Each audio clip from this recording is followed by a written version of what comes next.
There we go. It's actually not too bad. It's coming up with a bit of light, so that's good.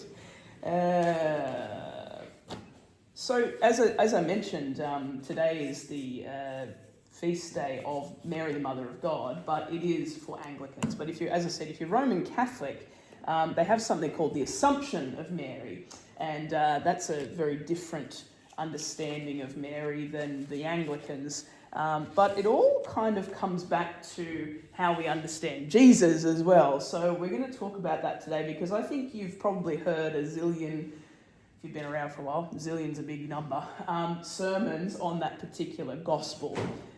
Jesus talking about, it sounds like he's calling this woman a dog. And you get a little bit jarred by that. I certainly still do, and when I'm reading it, and I'm like, it can sound like him being very, very harsh, and you're like, oh, this is uncomfortable for me to hear, especially someone who works for him. I go, oh man, what is this about, Lord? I am going to talk about that, but I'm going to address a couple of the misconceptions around that gospel. We're going to talk about all the readings today too. Did you have fun with that reading, Joy? Which went on forever. We will come to that, I promise. We'll talk about it. But I just want to talk very quickly about some of the misunderstandings that come out of that particular gospel, because we're all, not, and I say we all because I mean me, we're all very quick to collapse the tension of something like this and explain it away. And one of the common ones that heaps of preachers do it, and I sit there and I cringe and I go, that's not what's going on. But anyway, a lot of people will say, Jesus learned from this woman about compassion, or Jesus didn't know this about the woman and so he changed his mind and all that kind of stuff. It's not quite the whole truth. That's not what's happening here. The reason I start with that is because we are so far away from some of, in terms of time, from some of the times and councils that people got together to talk about this stuff. And one of them is called the Council of Chalcedon, which is 415 BC, AD, so 400 years after Jesus' death, that sort of talked about, right, who is Jesus? Now, we say something every week called the Nicene Creed, and we're going to say it in a minute, actually. But following that council, so a bunch of people got together and said, right, what is Christianity? And they said, okay, when I say a bunch of people, it's a bunch of bishops. A bunch of bishops got together and they said, right, this is what we think Christianity is. Let's distill it into words as best we can. That was fine for a couple of 100 years. And then people started to say, but hang on a minute, how can Jesus be God and human at the same time? How come he doesn't does he have human feelings? Is he just like that? Or is he just a spirit? Or maybe his body wasn't really real, it was just an illusion, and he was a spiritual being, and all sorts of things went around in the ancient world in those days. And people got confused. So if you're going to think about it, if there were people like us gathering in places like, modern day Turkey, Greece, Rome, even in England at that time, they would have been saying, right, there would have been leaders saying, this is my interpretation of Jesus. So people like Arius, who said Jesus was, he's a lesser God. He's not fully God of the Old Testament. That's not him. He's a different God. And so a lot of people were like, yeah, that's a really good way of putting it, because actually that means in this reading that Jesus could actually learn something from this woman. And so it made that reading make sense. But actually there were other theologians, people who study God, that's what theology is, it's just the study of God, who said, I think that's a too easy answer. And that's what heresies are. They're too easy answers. Today's gospel and all these readings are not easy. They're not easy answers. And that's why it's important for us to just have a little bit of an understanding about things like the Council of Chalcedon. So Chalcedon got together, more bishops, and they said, right, we think Jesus is fully human and fully God at the same time, without the confusion of those natures. They exist separately but in the one body.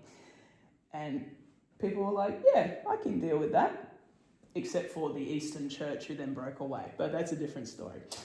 Most people were happy with that. And actually, if you understand that Jesus is fully God and fully man, fully human, that gospel can make a bit more sense. Stay with that, just hold that there, because now I'm going to come to something called what's Jesus doing here? What's he doing? It sounds like he's being really mean. He's not. This woman is from Canaan, so the Canaanites were an Old Testament. If you go back to the Old Testament, you read about the Canaanites. They're the enemies of Israel. They are not popular with the Israelites. Actually, the Israelites came and took their land and settled there as a whole thing. Sounds very familiar for today. What has changed? Nothing. But she was an enemy of Israel. And Jesus said to her, at the end, he goes, "Great is your faith." Because the woman is actually, she's quite a theologian. She is seeing the end plan that Jesus, who is God, has already had, which was the bringing in of the Gentiles. This is what that Paul reading is about, the bringing in of the Gentiles into the promises of Israel. So you go back and you read the Old Testament, and you've got covenants and promises and all sorts of things. That was just for the Jewish people. And along comes this woman who says, I think you're God. This is what's going on. It's in Bible language, but that's what she's saying. I think you're God, and I think your plan is actually for all of us to be included in this. And that's why he says, "Oh, great is your faith. You've seen the end of the story that I already had in my mind." And that's what happens. What's going on is this thing called recapitulation. Now, if you were at All Saints last week, you've heard me talk about this a little bit. But it just means that Jesus comes along. He's God and human, and looks at the history of Israel. Go back and read the Old Testament, and it's an insane history. And he relives it through his life. So think about it. He gets sent out into the wilderness after he's baptized. For how long? 40 days. How long were the Israelites in the wilderness? 40 years. It's the same thing, but redone properly. That's what recapitulation is. So Jesus comes along and says, right, I'm going to do it right. And because I'm going to do it right, everybody is able to have this promise now. And that's what's going on in the gospel. That actually the Canaanites, the sworn enemies of Israel, you follow Jesus, you too can go to heaven and be with God. We don't understand how mind-blowing that was, because we live in modern-day Australia. We live in a long way from the Council of Chalcedon. We live a long way from the time of Paul, even longer time away from Jesus. But how radical that was. So that's what's going on in that reading. It's not that Jesus learns. It's not that Jesus changes his mind. It's that Jesus has already got this idea of saving all people, or reconciling all people to himself. And this woman goes, "I see what you're doing. I get that." And that's why he's saying, "Great is your faith." That's what's going on there, okay? Now, why is all that important? So often we can, myself included, reduce Christianity to, it's a great word I came across on the weekend, pablum. Has anyone ever heard of that? Neither had I. I was reading it and I'm like, "Oh, what is that?" I had to Google it. And it's a word that means bland, uninteresting, unchallenging. I don't really eat porridgey stuff, but I imagine if you don't season porridge, maybe that could be good. I don't know. Maybe it's something bland in your mouth that's like, oh, I can eat it, but it's not very tasty. Use whatever food metaphor you want for that. That's not what Christianity is. Christianity is not that. Christianity is complex but accessible at the same time. It just takes a little bit of time to go, what's actually going on here? Because all these readings are picked because they all link together. If you read that Joseph reading, that's the story of the history of Israel. Jesus is the new Joseph. Jesus is the one who welcomes his brothers, all of us, back into the promise. It's the same story, but if you're not if you don't know what you're looking for, that's why you hired me. Hopefully I can help you do that, because there's so much depth here and so much beauty here. Paul, in his dense If you fell asleep and glazed over in that reading, totally okay. Because you got to remember they are translated from Greek as well, or in Joseph's case, Hebrew. That whole thing is about the beauty of the fact that the Jewish people still exist and are still part of the promise, and that are still part of this. That's it, very simply. But there's so much beauty to this. And we can often think it's just a nice story. It is a nice story. It's a very comforting story. But it's also got a lot of depth and weight, and it can punch above its weight. That's why there's a revival of people being interested in the Christian faith. We might not see it here in our pews, but across the world, people are going, oh, I've never heard of Irenaeus of Lyon, who talked about recapitulation, but now I want to read about him. And people are going, wow, there's a whole tradition around this that is beautiful and depth and has taste. It's tasty to read and eat. I want to encourage you to not collapse the tension. Now, what do I mean by that? When there's a tension between two opposite ideas or two opposite things, it's uncomfortable. And I have found myself doing this. So when I'm talking to someone and I want to tell them something, and I will immediately say, but it's okay that we're doing this, or it's okay that we're doing that. That's me collapsing the tension because I'm worried the person's going to be upset with me. So I'm collapsing the tension.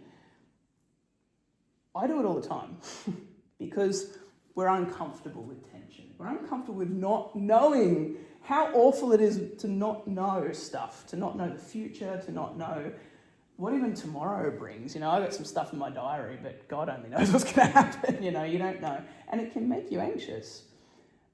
But I want to suggest to you that leaning into the tension is okay. That's what's going on when we have these readings that are a bit tricky. They are tension. There's something that asks us to sit in the tension and not reduce Christianity or our lives to pablum. It doesn't need to be bland. It can be really, really tasty, but it comes from the tension. The truth about this reading and about Jesus and about Christianity is complex, but it's also very simple. That Jesus Christ is God. How that happens is a bit of a mystery. Chalcedon tried to work it out, but it's still a bit of a mystery. And that tension of sitting with that builds something. It builds a third way of being. As philosophers talk about this all the time. There's a third way. After two tensions meet each other, a third way of thinking comes along. A better way to think about it, it's a bit more practical. So I was just there this morning. When you go to the gym and you lift weights, that's how you grow muscle. A muscle will only grow under tension, and it'll only actually really grow really well if it's stretched. So when you're trying to do pec flies and you've got to stretch your arms out and they're still sore. You really got to stretch them out and pull them halfway and keep them under stretch, otherwise it won't grow. It's the same with Christianity. So I'm not going to feed you pablum today, I'm going to feed you Chalcedon. And hope that this stretching, this tension, reminds you that what we're about to do up here is mystical and beautiful and profound beyond words. I pray that even if you only got a little bit of that, because if you're like kind of 1,500 years of Christian history in 13 minutes, if you take nothing else from it, take the fact that Christianity is so much more than we can give it credit for.